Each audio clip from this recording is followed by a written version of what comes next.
Well, good morning, good afternoon, good evening. I would like to welcome you all to this third lecture in the Leon Chua lecture series. Today, we're going to find out about 10 things you didn't know about memristors.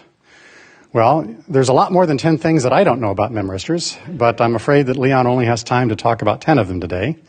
But let's welcome him, and I'm looking forward to today's lecture. Thank you. Thank you.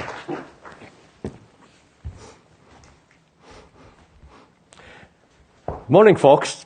I want to start with what I call a duality principle in circuit theory. This is a very useful principle that's valid also for a broad class of circuits, both linear and nonlinear. That's not widely known, but it's going to be very useful for you, not only for Memristor, but a broad class of circuits. In other words, for every true statement, there is a dual statement that is also true. This will greatly cut down pollution of words and save you a lot of time. There are many textbooks in circuit theory that still teach, spend one chapter on one thing and then repeat another chapter, just repeat the dual thing. You will cut out all those junk if you know this principle. Okay? So essentially, all those blue thing on the left has a dual on the right-hand side. And say for the bottom, you have a memristor that is flux versus charge. Then the dual statement says there is another memristor that is charge versus flux with the same curve. And dual means that there's another. There exists that one, there must exist another one. Okay. Let's have a quick recap of the four basic circuit variables that we started with axiomatic approach. And so already you can see that if you change voltage with current and current to voltage, and the third equation, you would get the next one, or vice versa. So flux and charge are dual, for example. Now, I'd like to repeat this because this is such a useful little diagram that captures the whole essence of these four basic circuit elements. And so the dualities are on top. Say resistor, you change V and I to V. If you have a VI curve, V versus I, you change I to V, V to I, you get another resistor. So if it's linear, say you have 5 ohm resistor, the dual of that is another resistor that is 1/5 ohm, or 5 moles, okay? And if you change the capacitor on the left-hand side, VQ, you change that to to I versus phi, the dual quantity, you get the right side, the inductor. So the inductor and capacitor are dual, for example, okay? Now, this is one of my two favorite, I call Nobel Prize circuits, because that's where the Nobel Prize came. Joseph got the Nobel Prize. This is the first one. And I want to show that because this is amazingly, is the simplest circuit that contains all four elements of the basic diagram. And just to illustrate this duality for once and for all, let me just start by, so you have this capacitor, you have this resistor, you have this inductor, which is the Josephson inductor, and then you have the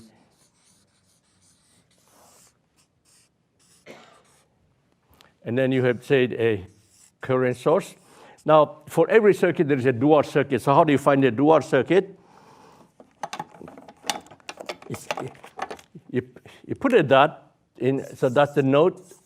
So you have four meshes. So and you put it outside. So for every capacitor, there is an inductor. Okay? And you connect this. For every resistor, there's another resistor that is 1 over the resistance. And for this is a nonlinear inductor, so you have a nonlinear capacitor. That's the dual. And this is the memristor, okay? So there is a dual, which will be another memristor, just exchange the thing. And then this thing is connected to this one, so this is a current source, you have a voltage source. So this will be the dual circuit of the Josephson. And So there you are on the right side. It says that since the left circuit exists, the other side also can be found someday, okay? And that's what we mean by duality. All right, now back to HP original Nature paper, the titanium dioxide memristor. That's the phi versus Q curve in there. And there's been a lot of confusion from people who didn't really quite understand circuit. They begin to ask the questions, with this titanium dioxide, you have this flux, so where is the magnetic flux?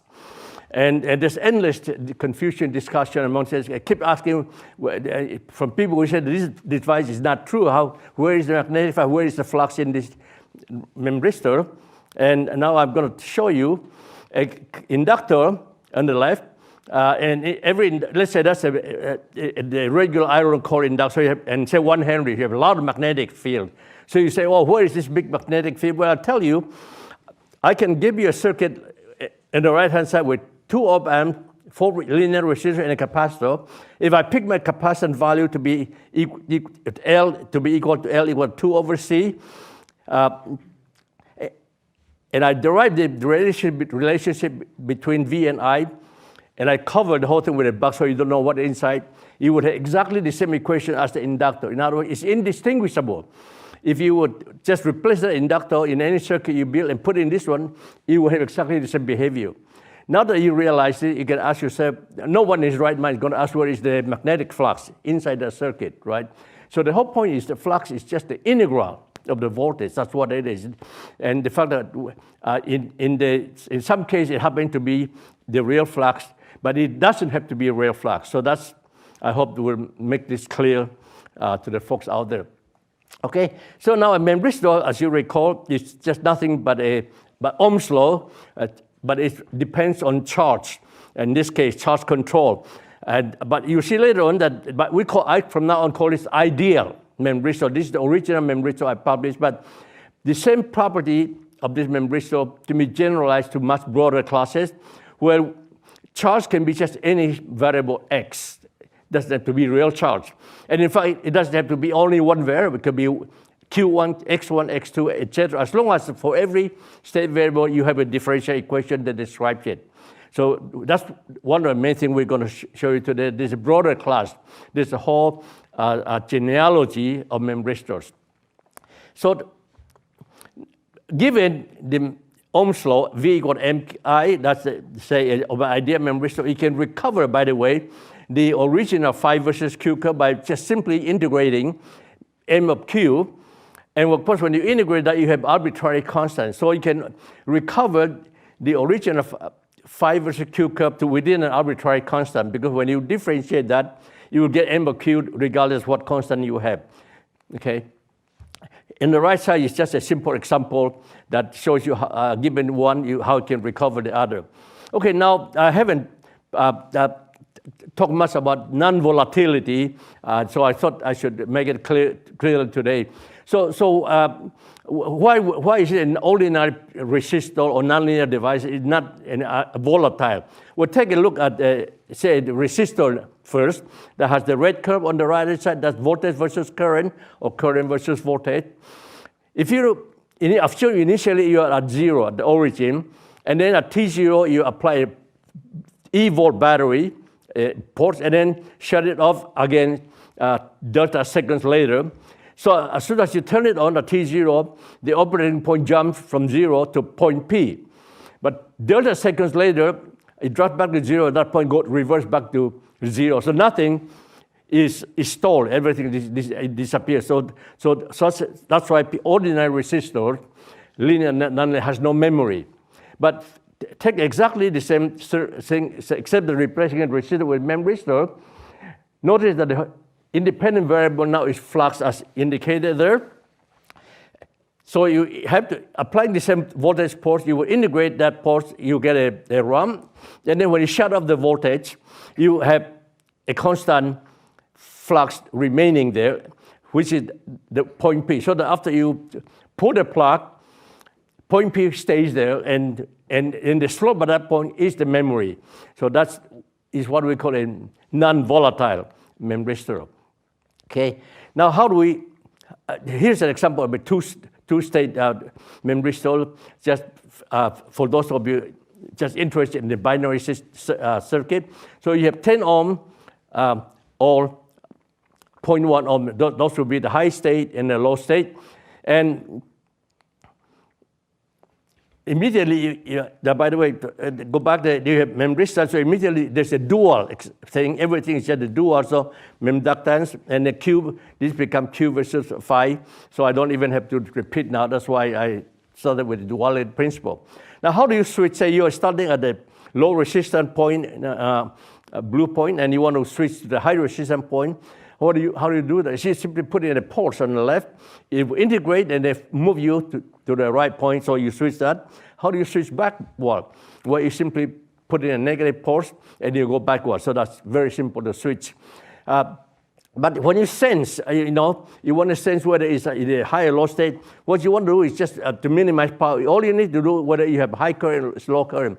So one way is to apply a short pulse down there. If you're in the lower left segment, it will sense a small current.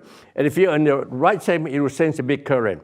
But so you would like to make a very small pulse because every time you put in a pulse, you wasted power, right? But still, conceptually, if you keep doing that, the thing keep integrating, so you're going to move. So conceptually, you can avoid that by putting a small pulse, positive and negative, so that net area is 0, and then you will get the same result whether you have a low current or high current. Okay. Now, so let's move on to the next important property of Memristor, and that is, let's start off with the familiar experience. Imagine you have a capacitor that's initially charged to some voltage, and you throw that switch across and connect to a light bulb, and of course, all you know it's going to flash because it discharges. Likewise, there's the dual case again from now on. The dual case, you have an inductor, you switch on, that's going to flash. But you repeat the same thing. You charge up the Memristor with initial flux or initial charge, switch it on with a light bulb, and nothing is going to happen. So this shows that the Memristor cannot store energy. Okay, but what the Memristor does is it stores information. So let me now add on again to this diagram. And the top says the resistor dissipates.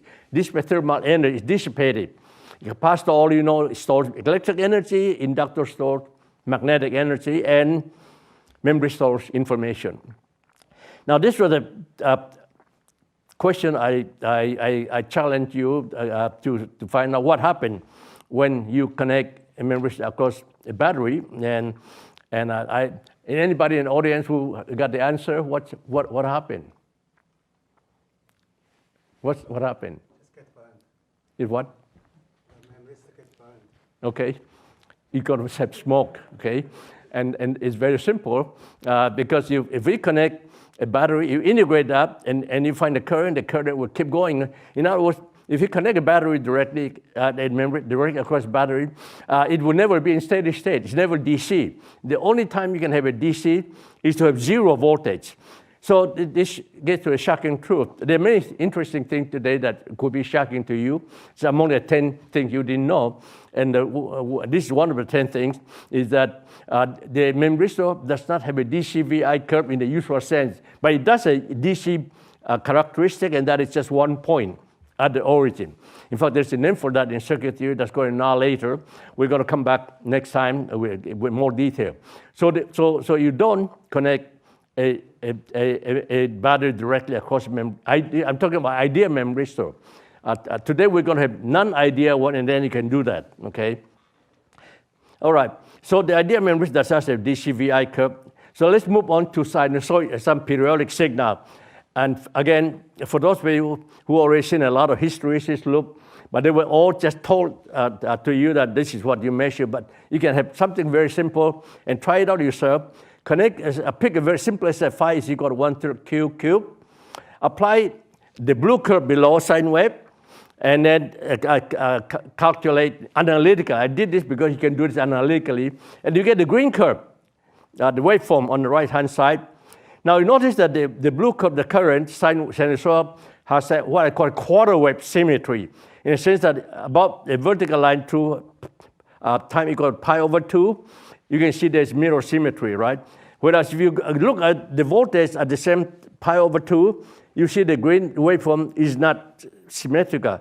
So this is why when current go to maximum and come back, the voltage doesn't do the same thing. This is where the hysteresis come from. And so this is just something that you can verify, understand, get a feeling why you get a pinch hysteresis loop.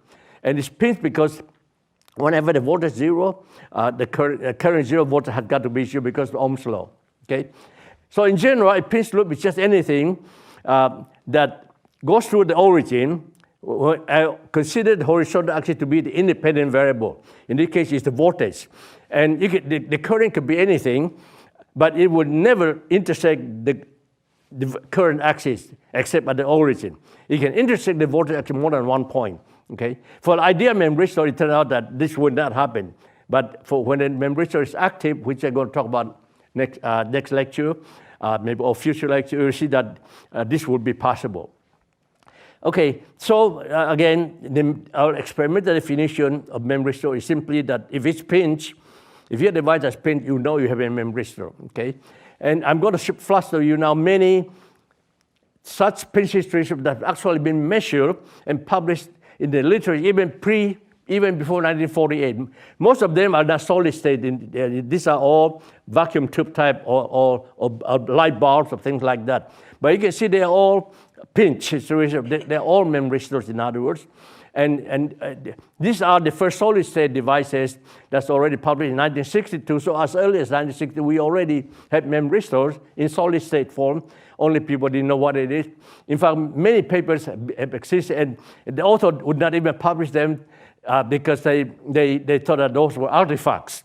This was just a few papers that the author is brave enough to say, this is what we measured, and stop saying anything about it because they didn't know what it means. What it means, of course, now we know they're all memristors. These are now more recent ones from 2009, and they're all memristors. So now there's no shortage of memristors. But thanks to Stan Williams' group, until they published this paper, nobody still knows what that memristor is. There are more of them. You know, I'm just giving you a subset. So there are tons of them that already been published, but people either just hide and don't publish, or they say this is something that you measure and then stop talking about it. Okay, this is another real memristor that was just 2 years ago when I was in Korea. They actually this is a real memristor. It was printed in a little piece of paper. You know, and it's amazing. You see it's pinched there. So that's a memristor. This is, I already promised you that I'm going to give you the latest. This is as recent as you can. This is just yesterday's email. I got an email from Professor Martinsen from Oslo, University of Oslo Physics Department. His PhD student has just measured by putting his arm in a salt solution and then put another electrode, and then they measure this pinch hysteresis loop. So this proves that this is real measurement, just one day ago, okay? It's pinch, okay? So it's a memristor. Our skin, in other words, are memristors.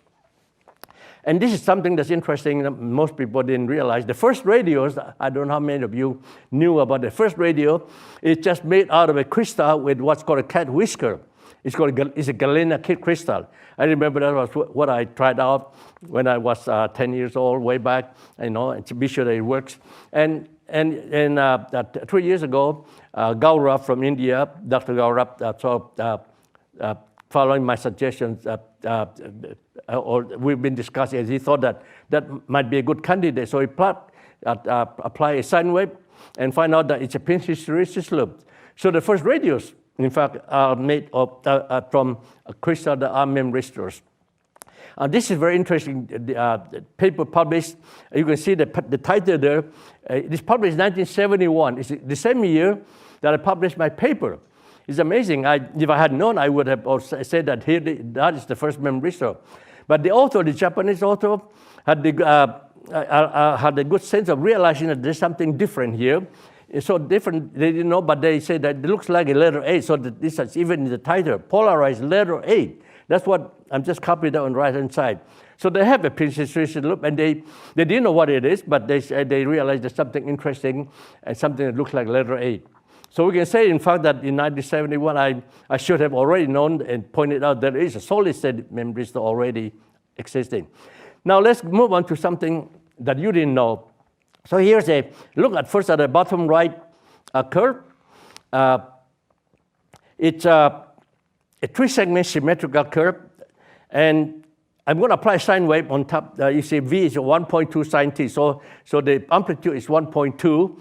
And I'm going to pick the initial condition at phi equals 0 as minus 0.25, which is the bottom point in the corner. That point that's not so clear here.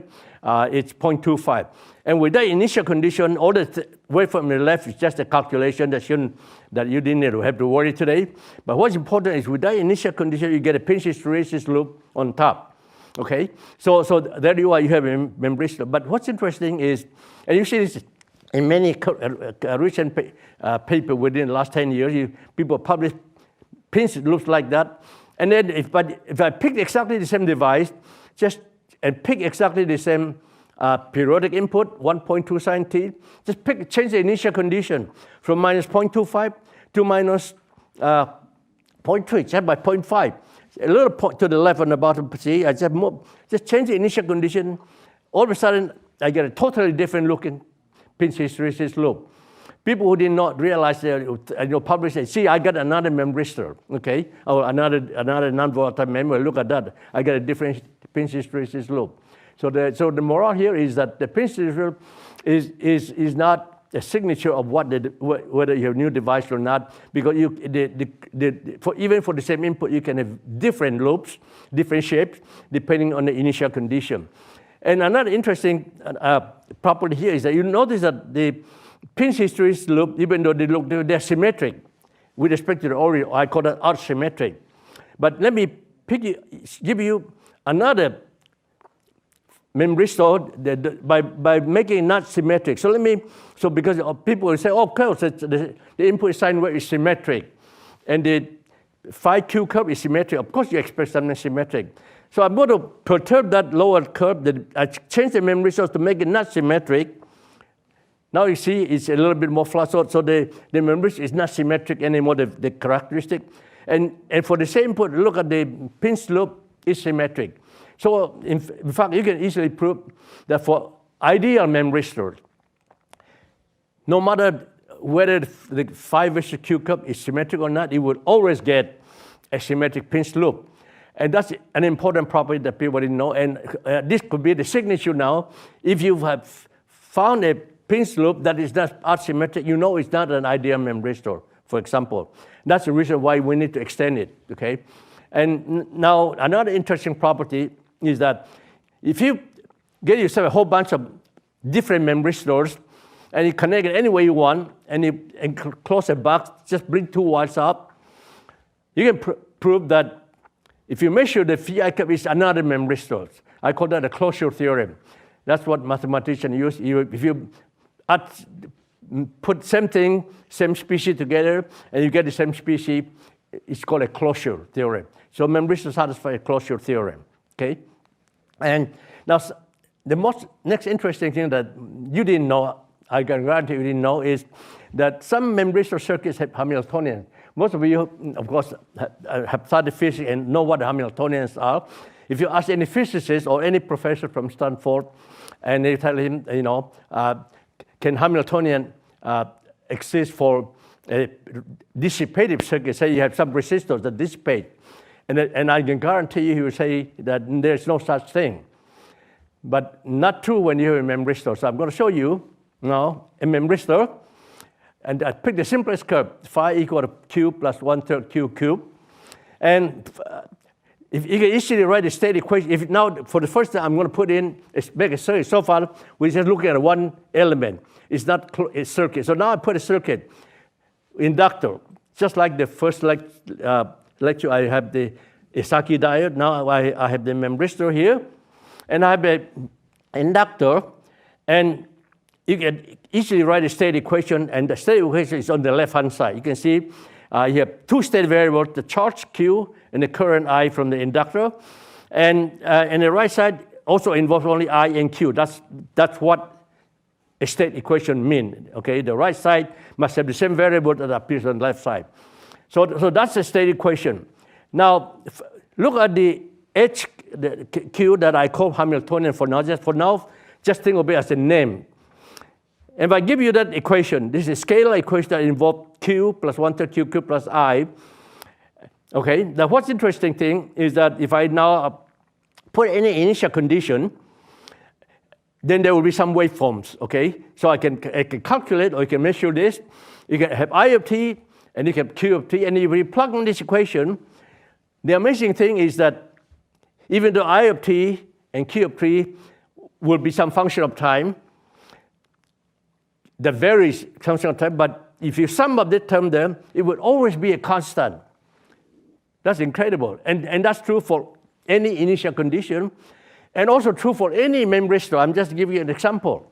Okay, so this is a truly amazing thing. Now, why do I call this Hamiltonian? By the way, since to emphasize that Q is not important, it's the equation form. So from now on, the state variable going to equal x. So I'm going to have exactly the same, like I'm not going to depress Q by x. Just from now on, we're going to deal with x. It's just a state 1 over 2 state variable. So this is exactly the same equation, and that would be the Hamiltonian equation. And now, let me tell you why it's called Hamiltonian. Start with the upper right top. That's the state equation that you have just seen, except that Q is now changed by x. Now, let me divide both sides by I, so that now I have I dt in the bottom, okay? I can do that, provided I is not 0. So this is true only if I is not 0. So I should either be all positive or always negative. That's the assumption, okay?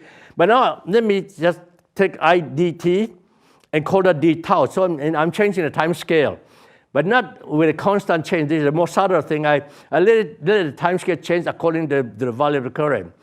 Okay, so if you do that, then that equation on the right-hand side goes to in the middle one.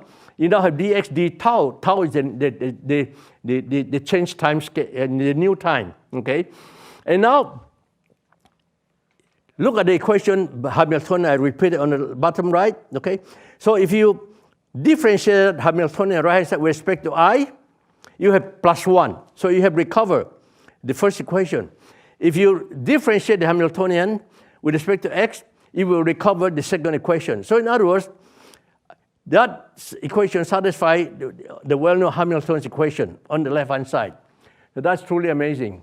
Ask any physics professor from Stanford, they will tell you that it's not possible. Because we all already know Memristor dissipates, okay? Yet I have a Hamiltonian equation. So, and this is published in the paper in 2011 with Dr. Ito. And now this is a well-defined equation, so this is not a flux. This is true, by the way, for any Memristor. I'm just using a specific example so you can follow, okay? So this is the phase portrait starting from in the I versus X plane, the two-state variable. From any initial condition, those vectors are just where any trajectory will follow. Okay, that's called a phase portrait. Now, so I pick two of them, two initial conditions, the one on top or the one on bottom, and they all end up at the horizontal line. The horizontal line is I equal to 0. Remember the equation valid only when I is not 0. So, but fortunately, it takes infinite time to get there. So it never violates anything because it will take infinite time to get to the equilibrium. So everything is well defined, okay? And if you now look at Hamiltonian, if you plot it in the I versus X plane and let Hamiltonian, the scalar function, be the vertical axis, you will see this green, this color surface.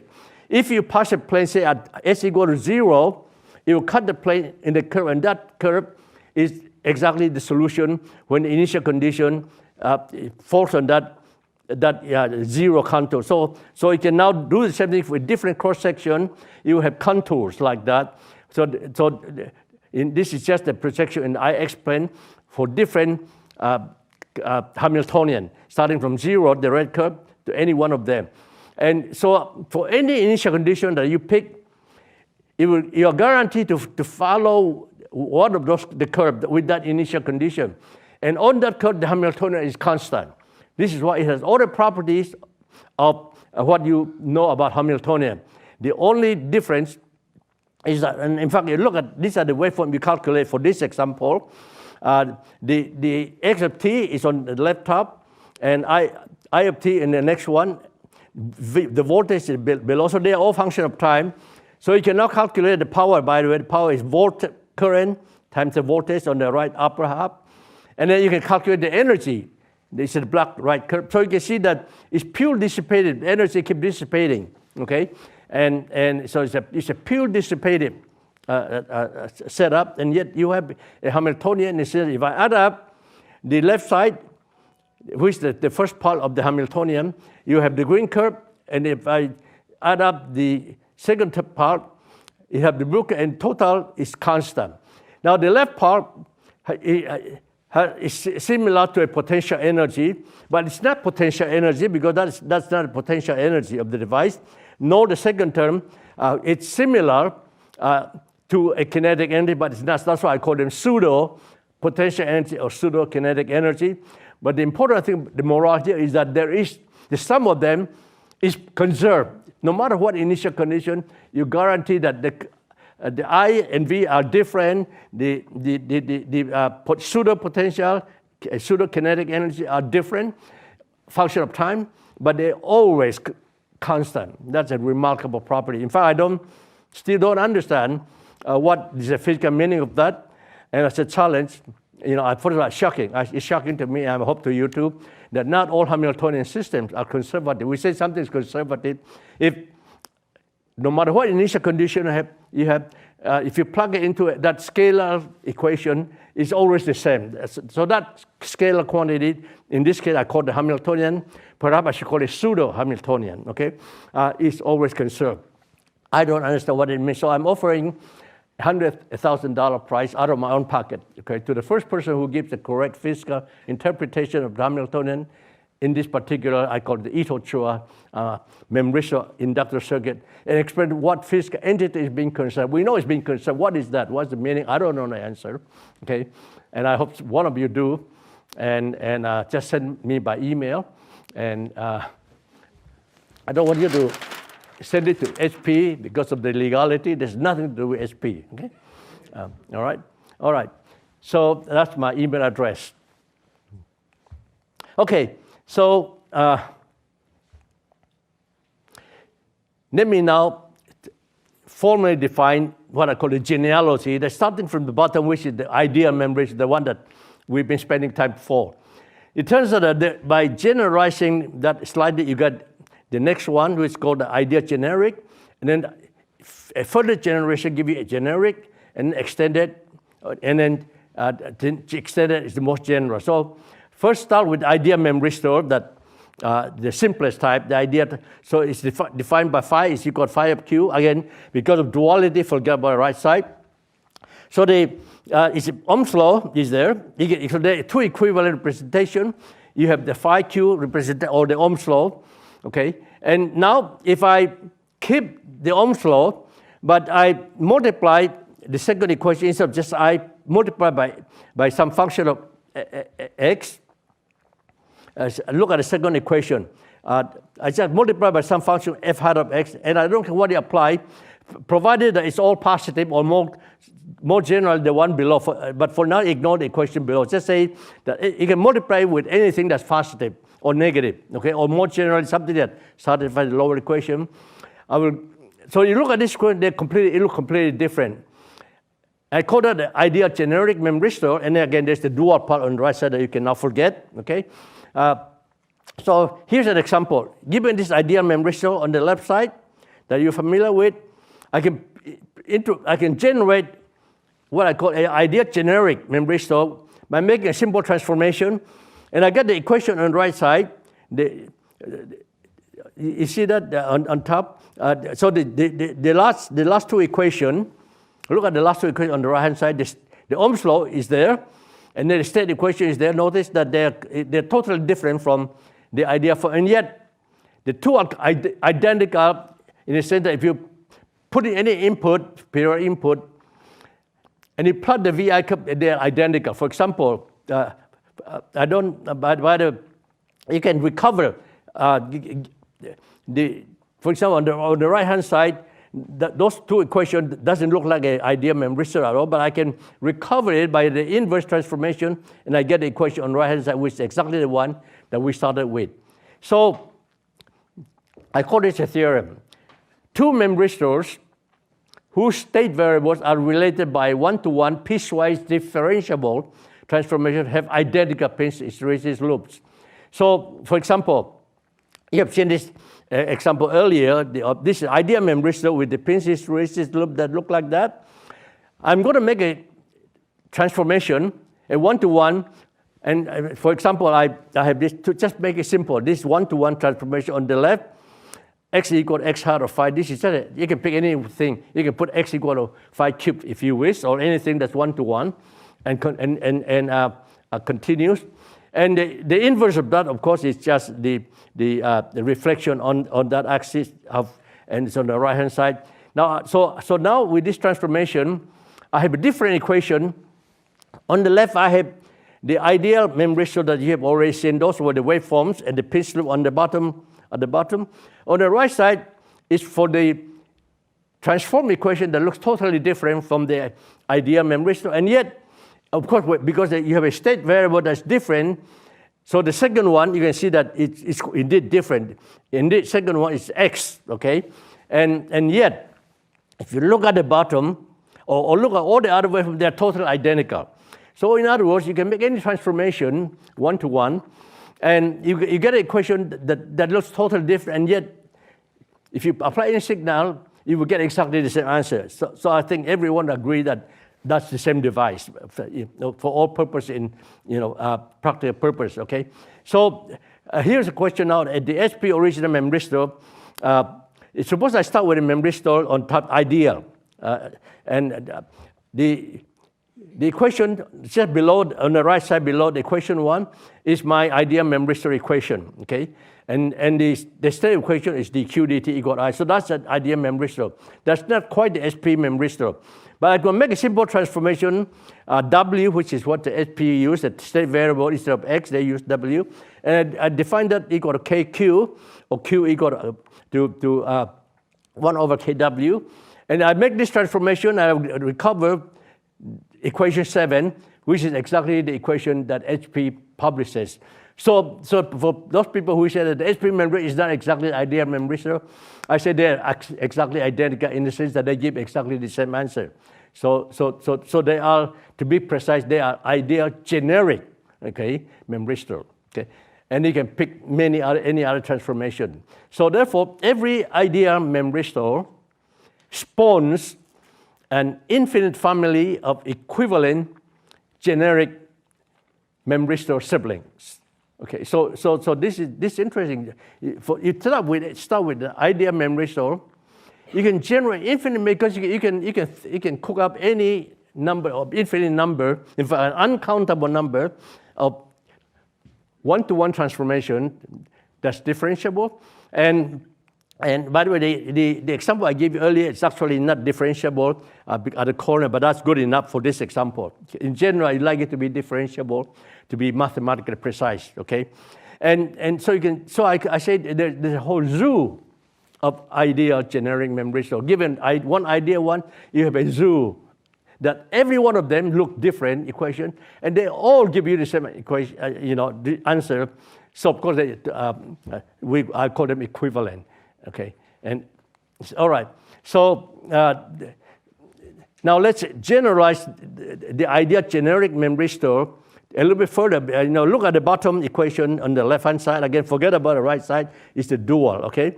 So the left-hand side now. Earlier in the ideal generic, I have dx dt equal to f of x times I.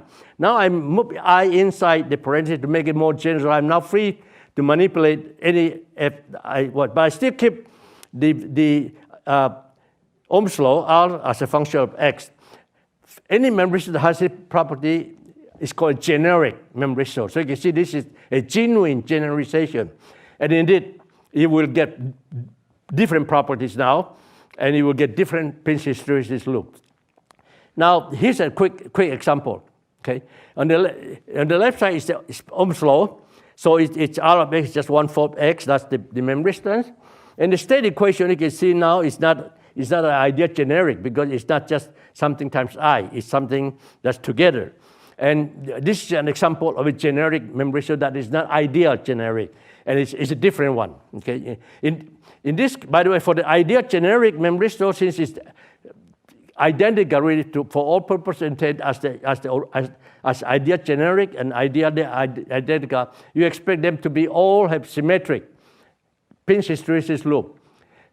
For something that is generic but not ideal, it would not necessarily have pinch anymore. So as soon as you get something, and a lot of them we saw earlier, that's not pinch, including the skin resistance, that's not symmetric, we know that cannot be an ideal memristor or ideal generic. It's got to be at least a generic, or if not, the next one that I will show you. Here's a second famous Nobel Prize circuit that you have seen once already. We're going to talk a lot more about next issue and the next lecture. And I just want to focus on the second and the third. The blue one is potassium channel memristor, and the next one, the pink one, or the magenta one, is called the sodium ion channel memristor. And the circuit there for bottom is the correct Husky and Huxley circuit. And I just want to point out to you that these two are both generic memristors. So for example, the potassium ion channel memristor, the equation is given on top. You can see the state variable, in this case, Husky and Huxley use the symbol N instead of XO. But you can see that's a generic memristor because the memristor depends only on N. Okay? And then the next example is the sodium memristor. Now the sodium ion channel memristor from the Husky and Huxley equation has two state variables. And Husky and Huxley call it M and H. So this would be our X1 and X2. So this, but again, the memristor depends only on the state variable. It doesn't involve V. That's why that's also a generic memristor. But the most general memristor that is outside of this class is what I call the extended memristor. The extended memristor is defined on the left side. Again, forget the right side because it's a dual. It's an Ohm's law again, except that look at the Ohm's law. R depends not only on the state variable, but it also allowed to depend on I. With the proviso that provided when I is 0, R remains a finite number. We don't want to let that go to infinity. If it go to infinity, you don't get, in fact, a memristor anymore. So that's the definition of extended memristor. It's just a generic memristor, except that the memristor allows to depend as well on the current I. Okay? Here's an example. The Ohm's law, the memristor given there, you see it depends not only on X, but it also depends on I. And the state equation could be anything. That's an extended memristor. Okay, so this is just a summary of what I've just said in a nutshell. The second and the third column are dual of each other. So this picture captures all this. The simplest class, the ideal generic memristor, is in the blue set. Going outside of that, you get the ideal generic memristor, which in fact are identical to ideal memristor in the sense that they have exactly the same behavior. But more general than that is a generic memristor. So of course, everything, every ideal and every ideal generic memristor are generic memristor. That's why this is a Venn diagram. And outside of the generic memristor, you have the extended memristors. That's the universe of all memristors. Okay. Now the question is, why did I make R of X of 0 not infinity in the definition? And I say it's important. Let me go back to that. See, R of X should not be infinity. I might be running out of time. By the way, the clock that I have here is off, so I don't know how much time I have remaining, but I'm going to skip that. For those of you who want to know why it's here, I'm going to skip that during discussion. Anyone who wants to know why will come back to it. But the why is they showed that is that it would get a loop there. In this case, that's not pinch. And when that is not pinched, it's not, remember we said if it's pinched, it's a memristor. Now I say if it's not pinched, it's not a memristor. And that is the reason. You don't allow things to blow up when I equal to 0. Again, we'll come back in the discussion for those of you who want to know the detail of this example. Okay. All right, let me move on to fingerprints. It turns out that memristors have fingerprints. Okay, and not only they have fingerprints, they have signatures. So they're both things. They have fingerprints and signatures. And some of these are new to you. So what are the fingerprints? Well, the first fingerprint, of course, is already that it's a pinch hysteresis loop. This is just another equation where I've added Q to 1/3 Q cubed, okay? But you can see it's pinch hysteresis loop. And again, I picked this because they are chosen with the equation that you can do this analytically. So you don't need to use a computer, and then you can understand where does this loop come from, okay? Now here's an important theorem. The pinch hysteresis loop associated with an ideal memristor or any of its ideal generic memristor siblings. Remember, for every ideal memristor, you have a whole zoo of siblings. For this class, when they're under sinusoidal excitation, it is always symmetric. So that's a fingerprint, okay? Now, how does a memristor behave at high frequency? All of the things this shows are just for one frequency and one amplitude. Well, it turns out that even for the SP memristor, it's easy to illustrate. You start up at some relatively low frequency, you get a red pinch loop. Increase that frequency a little higher. You see that the loop areas begin to shrink into the blue one. Even higher at omega 3, it becomes even more skinny. And you can now understand that if you make it high enough, the whole thing becomes a straight line. That it turns out that is a signature, that is fingerprint of any generic memristor. At high enough frequency, it will be a straight line. But what's important though is that straight line, the slope depends on the initial condition, which is something new, okay? So it's not just one straight line with a fixed slope. Depends on the initial condition, and depends on the waveform as well. It's true that at very high frequency, and it doesn't have to be sine wave. Anything that's periodic, at high frequency it will be a straight line, but it could be any slope. It depends on the amplitude and the initial condition as well. Okay, so back to the SP memristor. We now know that SP memristor is an ideal generic one, so it's characterized by a DC via chi curve that consists of only one point. And as you increase the frequency from left to right and continue into the lower row, you will see that the pinch loop keeps shrinking until it becomes a straight line. That has all the fingerprints of a generic memristor, but the fact that it is also symmetric, it's actually an ideal generic memristor. Remember, every ideal generic memristor is a generic memristor because it's in the Venn diagram inside of it. Okay. Now let's move on to the potassium ion channel memristor that I pointed out earlier, and that is a generic memristor. And so now let's look at it. See on the left side you have the low frequency at 1 hertz, and you can see it's. By the way, this is another interesting problem. If you keep the frequency lower and lower until you get to finally to zero frequency is when you're really DC, and that's really tricky, as you will see next lecture. But until you get to DC, it will still shrink to a single curve, so you actually have a VI curve, and then as you increase the frequency, the loop area begins to form, and it actually get big, and then up to a point they start to shrink. So beyond certain frequency, it begins to shrink and got to a straight line.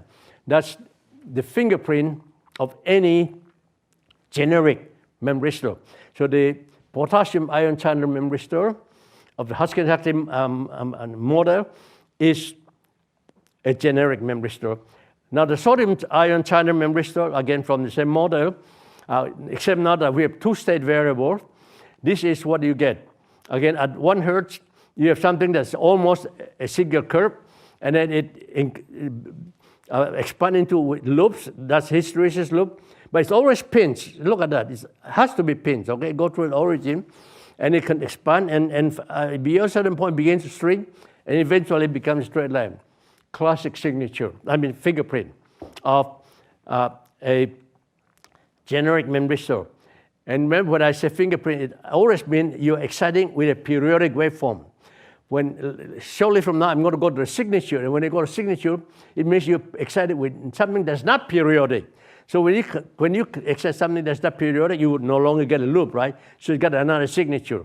In some sense, that's more general, okay? So here's a summary. Beyond some frequency, omega naught, the lobe area of the pinch hysteresis loop of any generic memristor shrinks continuously as the frequency omega increases, such that the pinch hysteresis loop tends to a straight line with slope m sub infinity, that's just my symbol, which is not constant, but depends on the amplitude and initial state at sufficiently high frequency. So that's the summary of what you have just seen. Those are the fingerprints of a generic memristor.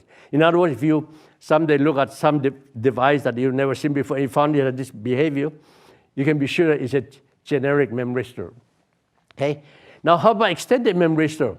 It turns out that it's different in the following sense, that beyond some frequency omega naught, the lobe area and the pinch loop of any extended memristor shrinks just like before, just like in the generic case. However, it deforms continuously as the frequency omega increases, in that the pinch loop now tends to a single valued function. It's no longer a straight line.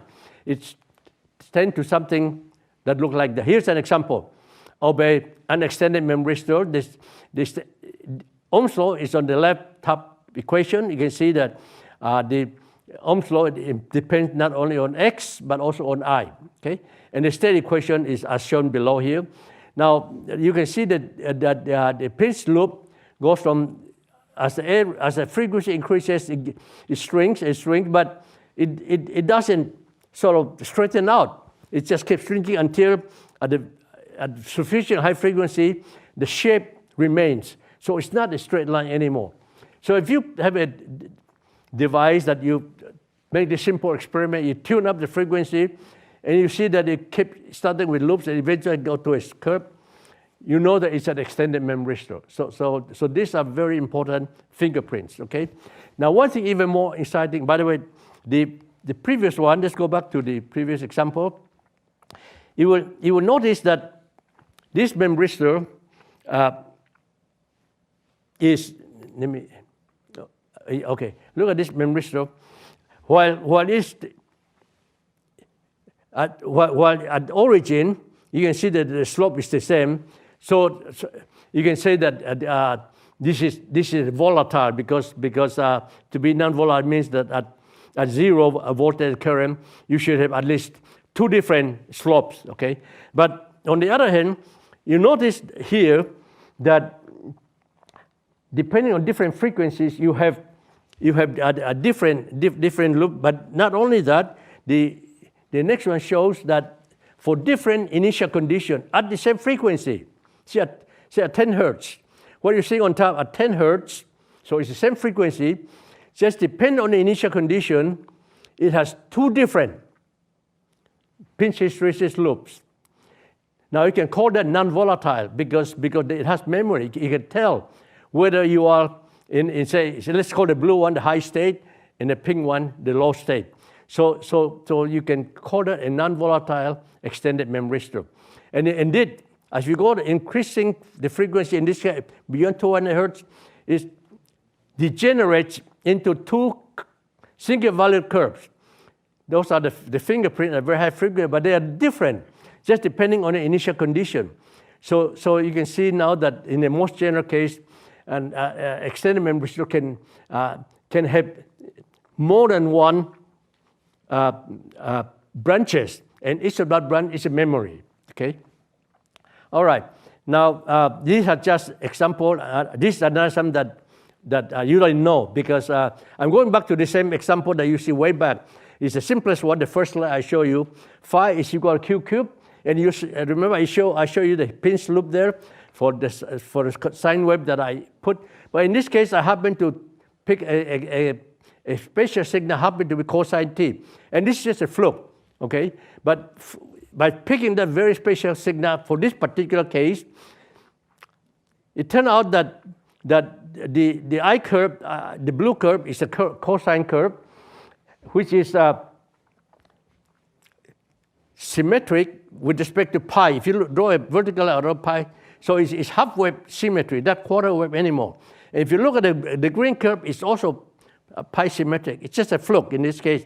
And because of that, you can see the upper right-hand curve, it's not hysteresis loop anymore, but of course it has to be pinched. So it's not true that if you tune the frequency away from that, you will always get hysteresis. This one you can say there's no hysteresis, or you can say that it's a hysteresis that degenerates into one that has zero area. But this is a flux. This, you know, so you can say that, but you can say that it's not true that it will never be single valued, because there exist very, very degenerate cases such as this. Okay. So that's something that it's good to know. Okay. By the way, here's an example of the same, exactly the same Memristor, but I make a transformation to get it a generic one. And you can see that, you know, the curves are different. The green curve, the x is quite different from the voltage earlier. The voltage earlier is the green curve is quite different, okay? And yet it has exactly the same pinch loop, which has no area in this case, okay? All right, so pinch hysteresis loop, therefore, are not actually models, because they cannot predict the response due to arbitrary input waveform or even different initial conditions. But they are information to tell you whether you have a Memristor, and if so, which class of Memristor you have. Okay. Now, so to summarize what I've just shown, what I call the fingerprints, I can say that above some critical frequency, the lobe area of the pinch hysteresis loop decreases monotonically until it shrinks to a straight line for a generic Memristor, or a single value curve for an extended Memristor. Okay, all right. But exclusive property that's exclusive for extended Memristor is that the pinch loop tends to a single value nonlinear function, not a straight line anymore. Okay, so there are now, I just summarized that they test 10 different things that 1, 2, 3, 4. Oops, something's missing here. There's some slide that for some reason I've listed actually 10 of them. It should be in the file. For some reason it's missing here. Okay, now let's move on to signatures. I now notice my clock is up again, and so I'm going to be over time because I'm missing the clock. So the signature of a Memristor is that whenever the input is a voltage source, the current must be zero. Whenever the current whenever the current is the input, then the voltage must be zero. So here's an example of a voltage and current waveform that are not Memristor because they don't go through the same points. And here's an example of the signal that I apply. The red curve is the input signal. And so if the red curve is a voltage, the blue curve is the current. And notice that it's not periodic, so you cannot talk about a hysteresis loop. But it has a signature that it always intersects at the same point. And this is true for either voltage or current. Okay. Now, what's interesting is that here's an example. The red curve is the input voltage. Okay, so it goes through those red points at the zero crossing. So the blue curve has to go through the same intersection, but in addition, the blue curve can cross the axis also at points that are not the zero crossing of the input. So this, when you have a situation like this, you can tell that this is the signature of Memristor. That is the red curve. In this case, is current. That is current control. So it's a current control Memristor. Whereas that in the bottom, the red curve being the voltage, you can say that is a voltage control resistor. So the signature of a memristor has to do with the interplay between the zero crossing of the input and the output. Okay, but it has to always the output has always to go through the same zero crossing as the input. That's what it means. Okay, now this is just yet another example. Okay,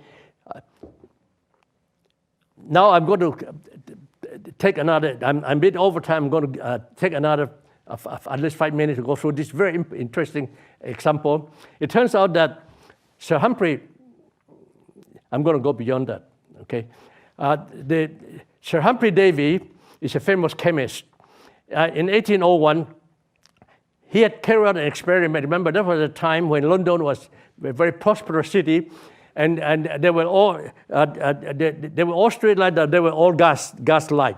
So the big challenge today is to produce the first electric light bulb. And Sir Humphrey Davy came up with the idea that if you put two carbon rods, make it close enough, and with high enough voltage, so you ignite them and get a continuous flash. If you put them shield it in the glass, you should get light. But he was not able to carry out this experiment because he needs about 1,000 volt, and there were no 1,000 volt battery then until 1800, when Volta, Alexander Volta, that's where volt come from, invented this what's called voltage pipe, where he showed that you can have a whole bunch of these batteries, put them in series, and you can have any voltage you want. And this is a great invention, by the way, in 1800.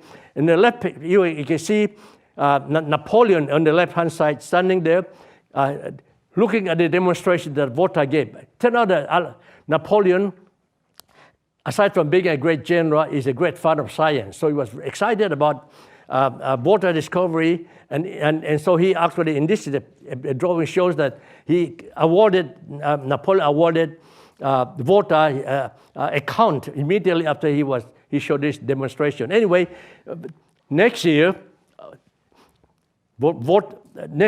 David built this device with this high voltage, and it proved that indeed you can generate light bulb. That's the beginning of light bulb. That was in 1801, and so when I read this many years, I realized that must be a memristor. So when I went to Hong Kong 2 years ago, I suggested to Professor Ron Hui from the University of Hong Kong, and he has a very talented PhD student, to repeat this experiment. This is a repetition of the experiment with two carbon rods with a gap there, and then with a high voltage, you can see the gap there with this spark, and that's the first light bulb. And they measure the curve. You can see it's pinch hysteresis loop, which proves it is a memristor. It's a fingerprint, and this is the same zero crossing. It has a signature. So we can say now that the first man-made memristor is in fact in 1801 and I want to switch on the video with just a few seconds. You can see that light bulb there. This is the post-up with this reproduction of the experiment. That's a spark. That's a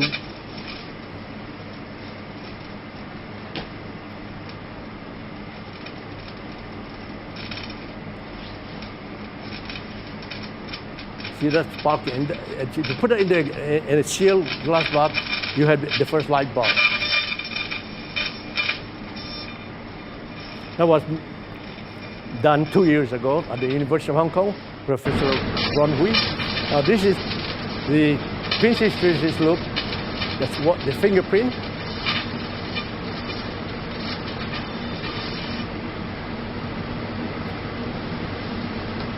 Okay, right. Now, I want to finish by a very interesting story. This is a true story. I've shown you Napoleon on the left-hand side. Why is Napoleon here?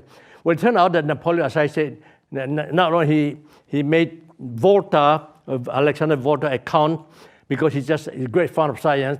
He was a great admirer of Davy's, already. And when he heard about Davy's invention of this light bulb, he said that he deserved the pre-Napoleon Institute.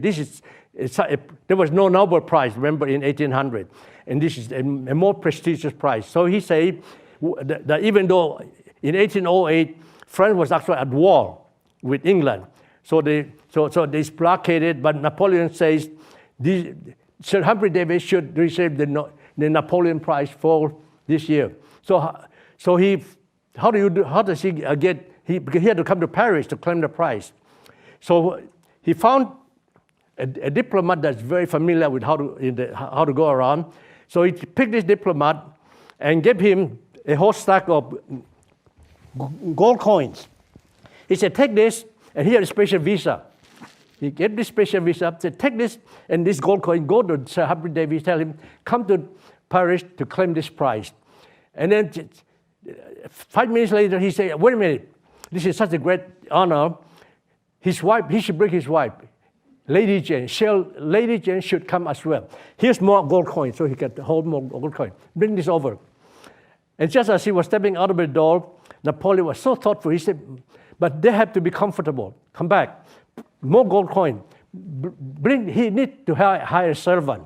So a servant should carry the luggage and make the trip comfortable. So had enough gold coin, this courier, whatever way, escaped through the blockade, went to England, got hold of Sir Davy, gave him all this gold coin, and sure enough, they came to Paris and claimed the prize. And but that's not the interesting part of the story.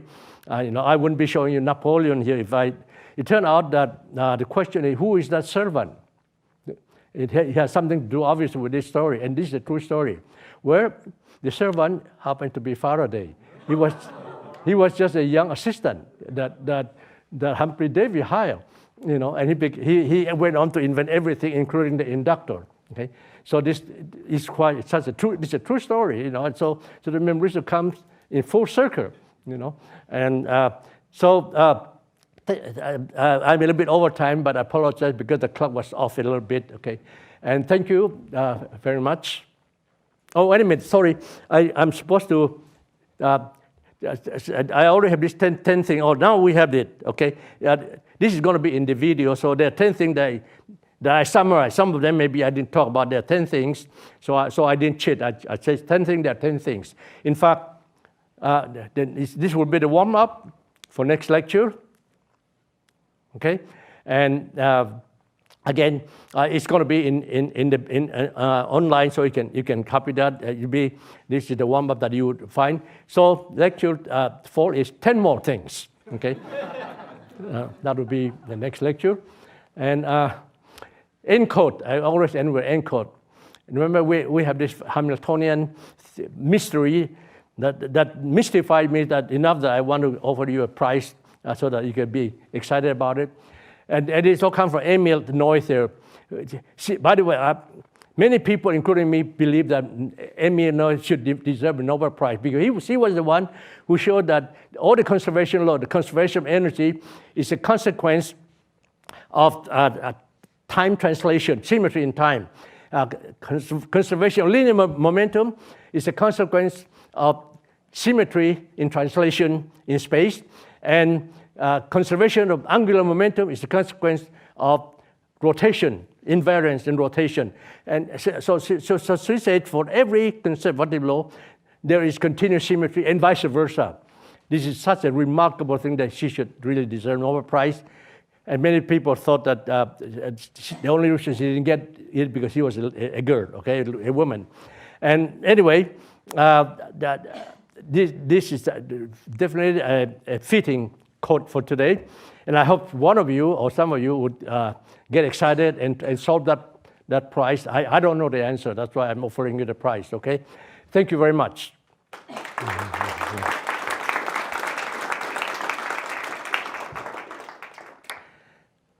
All right. I'm ready to open up for the next whatever 20 minutes or so. I ate up another 10 minutes, I suppose, on questions. Yes, please. All right. You mentioned that if you have two ideal memristors, they represent two families of siblings. Are these two families overlap or no? Have no overlap? So the absolute no. Okay. I call it a parent.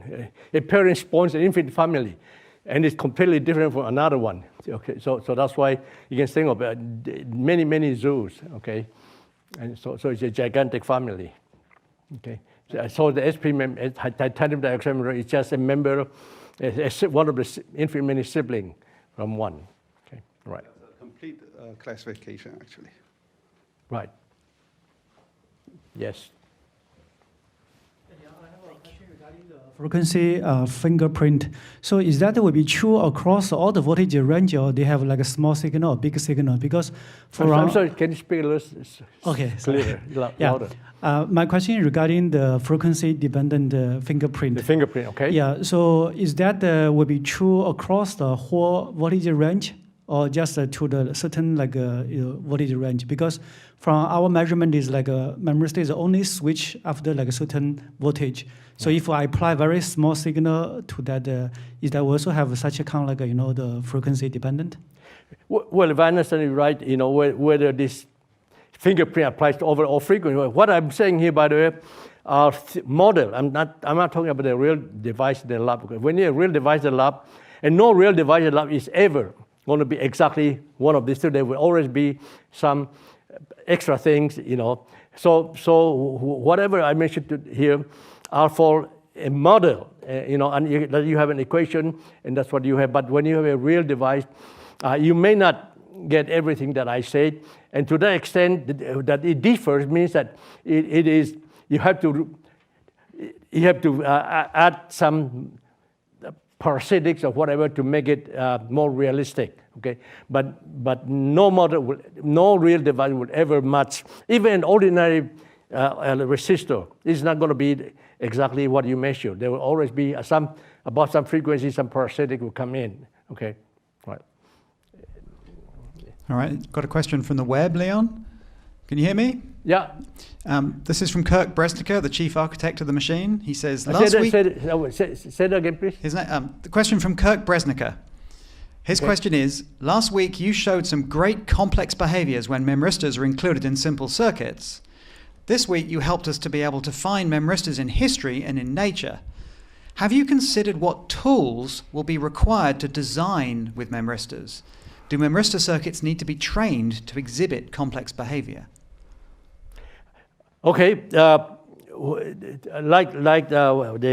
part of this question is that I gave 4 examples last week that shows that a memristor is capable of doing different kinds of learning, And if I understand it right, the question is how do you train a memristor to have this different learning capability?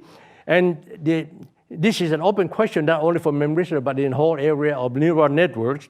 Nobody really knows how we train, how we learn, for example. Okay, when we're a baby, we can't walk, but we start to learn ourselves. What is the algorithm in nature? But there are some theoretical algorithm procedure. One of the most common, widely used one is called SPDT, and I don't have to go into detail, but you can use that as a memristor. Almost all memristor have that property, by the way. So if a memristor had that property, it means that memristor already is born with the capability to learn. Okay, and so that's why I'm not surprised that already those examples I presented, are not derived from some algorithm. It just happened to work well. Okay, and but to answer the more general question, how do you train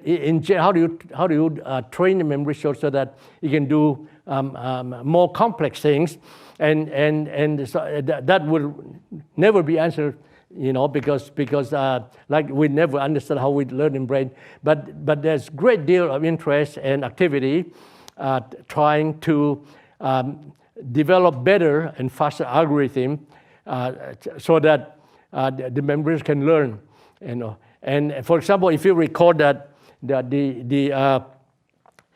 one of the examples last week was this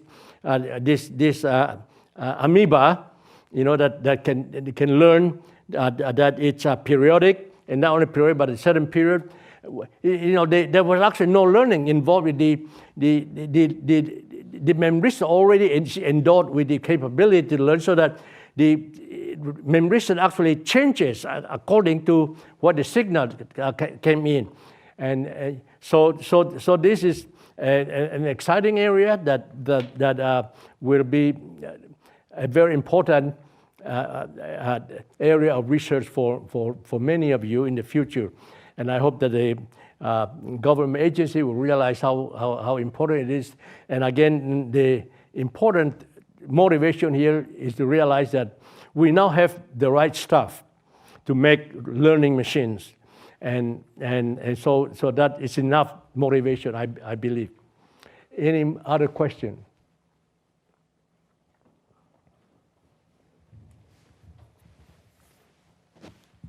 So are you going to show us why, when you have infinite resistance, the pinch hysteresis loop doesn't exist anymore? I said again? You said earlier in your talk, when you were looking at the pinch hysteresis loop, that when the resistance goes to infinity, the frequency. Yes, when the frequency goes to infinity, you no longer have a pinch hysteresis loop. Right. So were you going to go ahead and show us that? Right. You either have a straight line or you will have a curve. No. I mean, you earlier said when you're talking about the conditions for a pinched hysteresis loop. Right.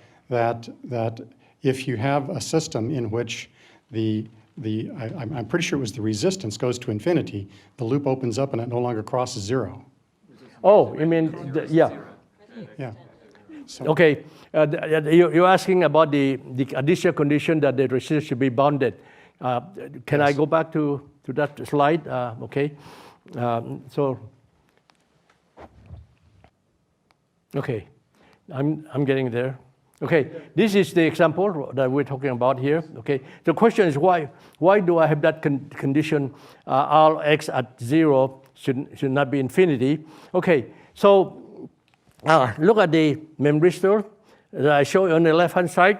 The Ohm's law, I pick X over I, the memristance, and now notice that when I is 0, the thing blows up. So I want to show you, if you allow that, what's going to happen?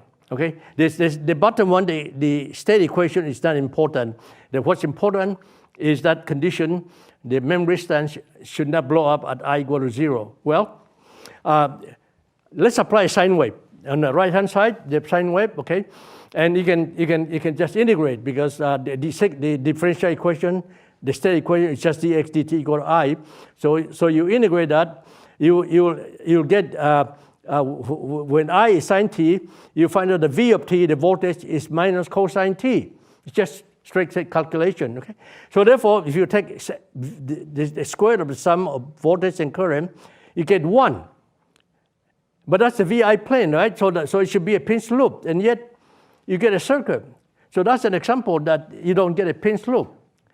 And now there were some people, including Professor Deventer, who insisted that should be allowed. You know, he said that maybe it should be more general.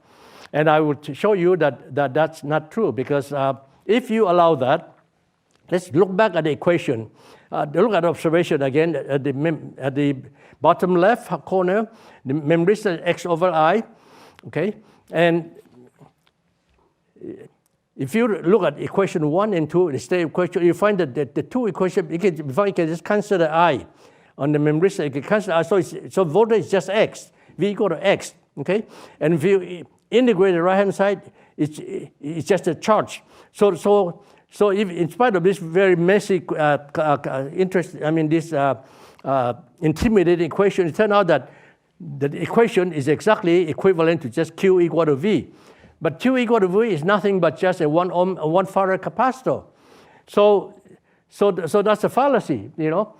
If you allow the memristor to become infinite, you will call a capacitor a memristor, which is of course nonsense. Okay, and in fact you can reverse the process. You can start with a capacitor. Okay, so you start with 1 farad capacitor, and you can cook up yourself a memristor or think that you cook up memristor by dividing Q, V equal to Q divided by I and times I, and say, aha, that's Ohm's law, and let me call the multiply I the memristance, okay, and that's exactly the equation I showed you earlier. So in other words, if you just allow arbitrary something so that when I equals 0 it can blow up, you can call anything. You can make an inductor a memristor as well. which is totally nonsense. This is an important example of people who are misinformed or refuse to understand what's correct. So it's true. This is always true. This is the law. If it's pinched, it's a definition, or you can call it a law. If it's pinched, it's a memristor, and it's just followed by. If it is not pinched, it is not a memristor. Very important. I hope this would clarify to a lot of people that got confused because of some of this literature of ill-informed, incorrect statements. This is one of them. Okay. May I have any more questions? Because if there are no more questions, I'm going to go to a couple more things. In fact, two things, since we still have a little time.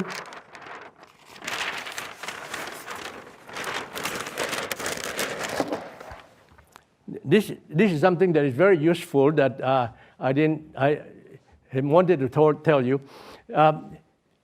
When you deal with Memristor or anything that's nonlinear, you're always going to be dealing with some nonlinear function.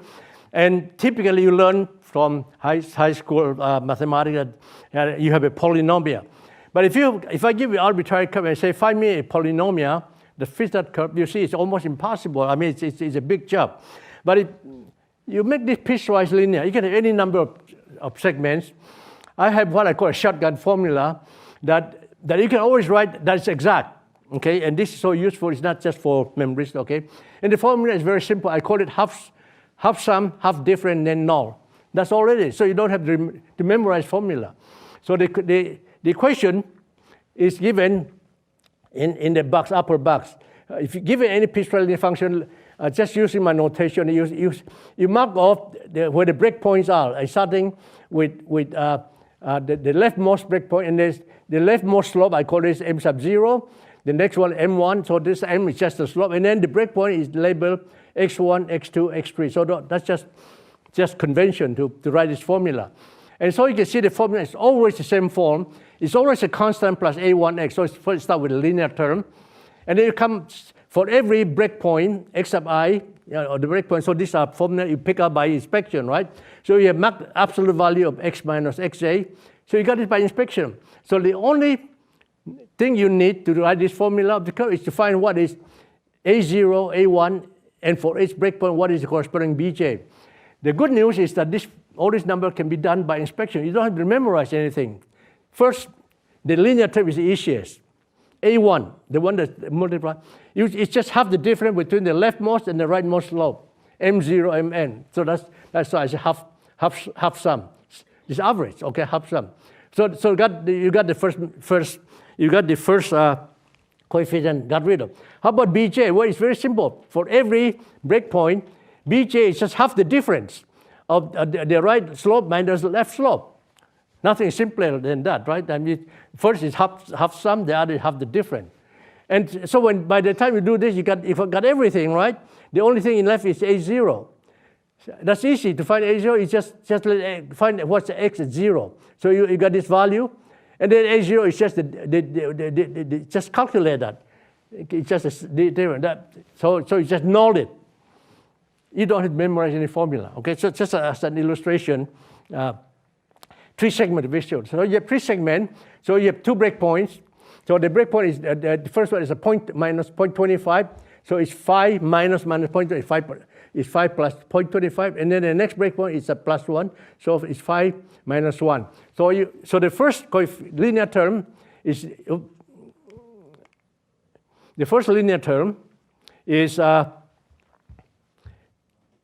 the average of the leftmost and the rightmost segment is 4 plus 1 half. 4.5, half of that is 2.25. So you got that corner, you got that second term, the linear term. So the next term, the left minus 1 breakpoint, it will be half the difference of 1 and 1 minus 1 half, 0.5, so it's 0.25. Okay? And the last one is half the difference of 4 and 1 is 3, which is 1.5. See that? And finally, 1.75 is just obtained by be sure that everything it will add up to 0. So this is the formula you don't have to memorize. Just half sum, half difference, then null. The good news is so easy, and that it is exact. Okay, this will be very useful, not just for Memristor. Okay, so that's one thing. The next thing I want to, since I have a little time here, you already know about duality, right? So, for example, the dual of a 5 ohm resistor is another, linear. You say you have a 5 ohm linear resistor, the dual of that is just changing VI become IV. So it's still 5, but 5 moves, and the inverse. So it's a 1/5. The dual of a 5 ohm resistor is a 1/5 ohm resistor, right? So the question is fine. So I call this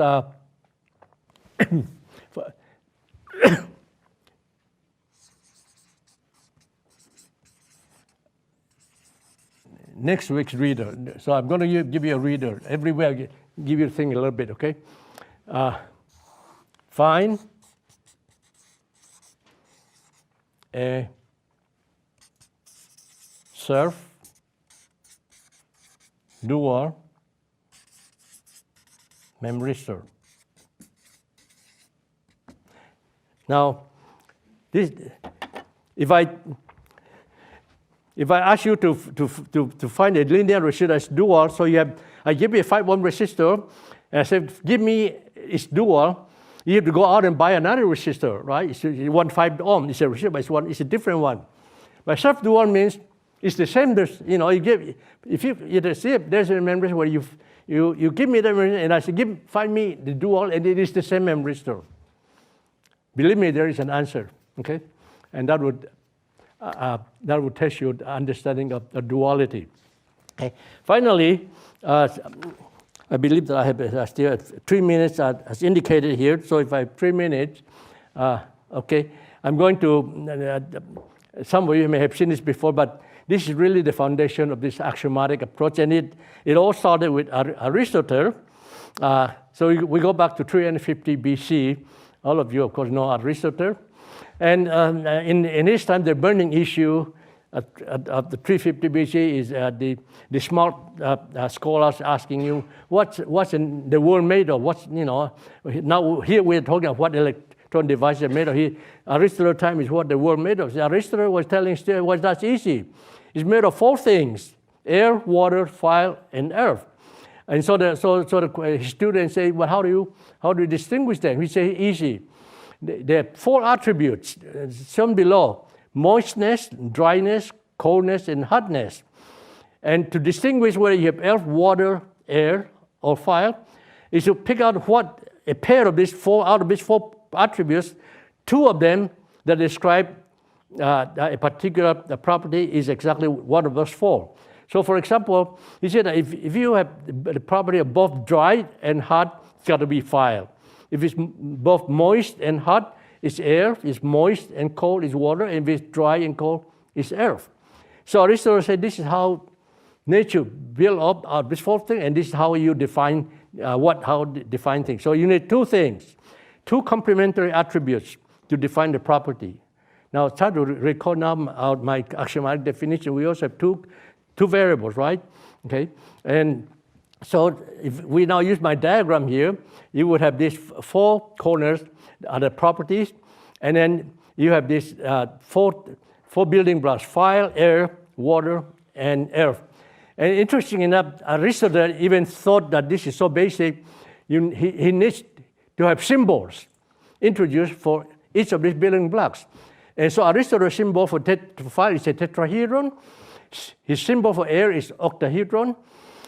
Water is icosahedron, and earth is hexahedron. Okay, so now if I put this together with my diagram below, you can see that it's completely identical. So that's what axiomatic approach is all about. And I think with this, I have just 36 seconds left, and so we still have chance for questions. That's it. Thank you very much. Thank you.